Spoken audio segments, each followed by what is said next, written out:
Naruto, an 8-year-old boy, sat alone on a swing, watching from afar as the other children his age ran and played as if there were no tomorrow. To any adult that was normal, but to Naruto it was an unreachable dream. No child wanted to come near him. He didn't know why, and that made him very sad. As far back as he could remember, he hadn't done anything back to them or to anyone else. Since he could remember, he had barely interacted with anyone except Grandpa Hiruzen, the Ichiro Ramen family, and his teacher Iruka. By now he didn't know what to do anymore.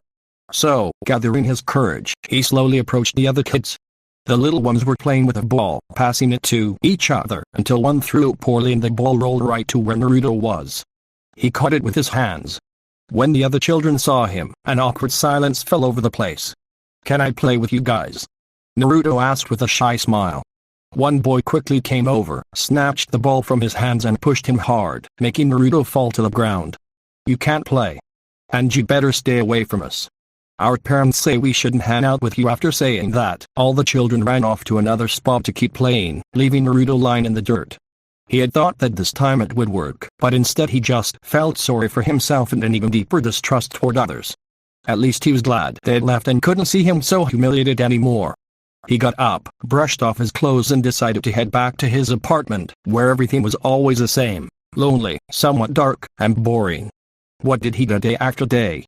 Wake up, go to the academy, spend time alone in some park watching people and happy children talking and playing, then return to his apartment to eat and sleep.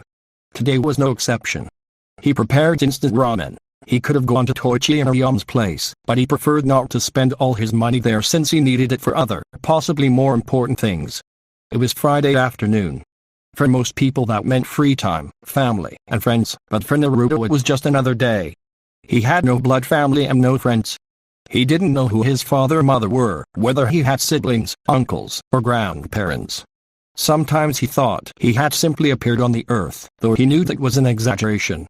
He ate his ramen in silence and went straight to bed to sleep.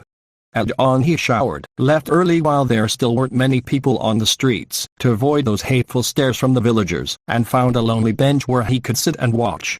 It was the best he could do for now. Observe people walking by, couples laughing, whole families heading to some restaurant to eat like a happy family. All Naruto could do was give a sad little smile. Then he saw a man walk by carrying a bag full of books, probably heading to the library. Without noticing, the man dropped the book. Naruto was the only one who saw it. He stood up, picked up the book and wanted to call out to him, but remembered that if he spoke, the man might look at him with hatred or snatch the book away, accusing him of trying to steal it. So he stayed quiet. He looked at the cover, how to control Kekro. Naruto's eyes widened. Could this be some kind of sign? His biggest problem at the academy was precisely Kekro control. Maybe this book held the definitive answer.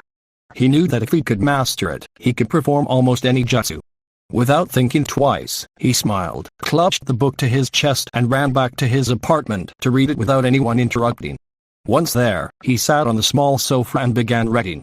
He wasn't much of a reader, but this was far better than watching people pass by. After half an hour, he started to understand a bit of what the book explained. To control Kekro he needed to practice different exercises.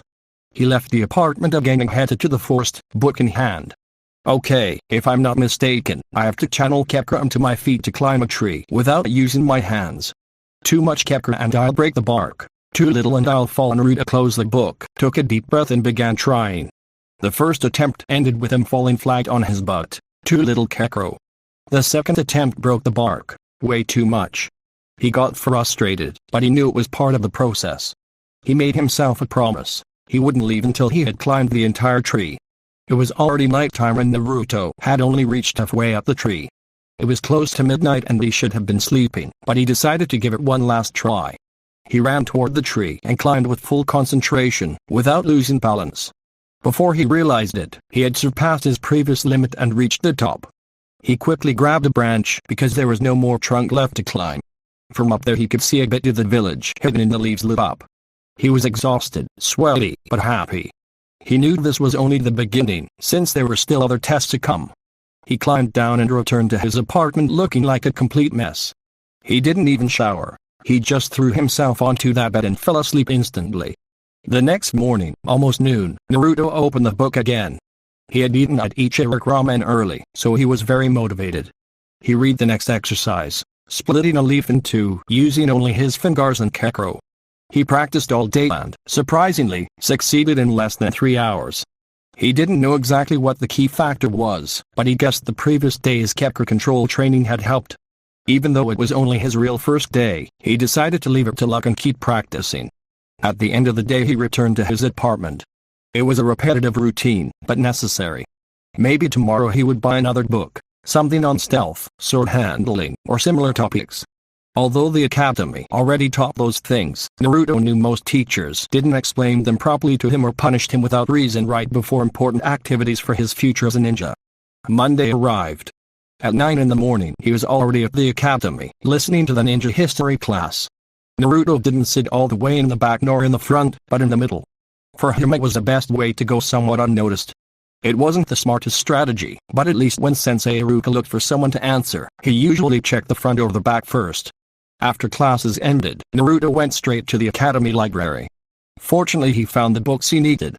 He took them all and left without anyone noticing. When he got home he began reading them one by one. He had nothing better to do. Suddenly someone knocked on the door. He quickly hid the books and opened it nervously. Luckily it was Hiruzen. Naruto sighed in relief. "What's up, old man?" Hiruzen smiled and stepped inside. As always, Anbu followed behind, protecting him. "I just wanted to see how you're doing. And I see you've gradually stopped pulling pranks all over the village." Naruto used to paint the Hokage faces or cause mischief in shops, but he had stopped. It no longer felt fun, and besides, it avoided the villagers' scornful looks. At least now some of them trained to simply ignore him when he passed by. Yeah, well, I guess it wasn't fun for them anymore. I decided to focus on other things, you know. Something to feel calmer. Fortunately Hiruzen believed him. Though it was half true. Naruto just wanted peace, but he still wasn't sure what that really meant for him. He'd figure it out eventually. "Very good, I'm really glad to hear that, Naruto. How about we go eat ramen at your favorite place?" Naruto grinned from ear to ear. That was the best thing in the world to him. "Hell yeah. Let's go right now, I'm starving already." Without another word, the two left the apartment heading for Ichiruk Ramen.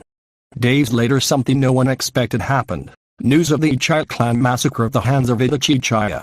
Fortunately Sasuke survived and was rushed to the hospital after being found unconscious in the middle of his clan's street.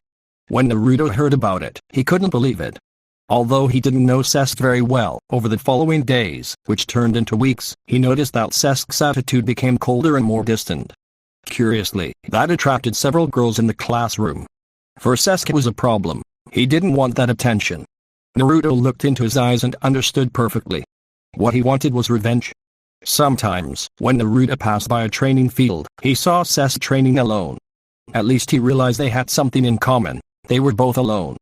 Not completely isolated, but rather free of unnecessary people. Naruto continued with his life, if it could even be called a normal life. Months passed and he kept training in secret, not brutally, but consistently. He began practicing punch and throwing, and the basics of sword handling. All he hoped for was to graduate as a ninja already and never have to see his classmates again. He knew being a ninja wasn't a path full of light, but neither was it completely dark. It was a gray area. And he eagerly awaited the day it would arrive. Right now he was in bed, ready to sleep after a long day of academy training. It was Friday, but at least he was smiling a little. Tomorrow he would have something to do, train alone, with no one bothering him. End of chapter 1.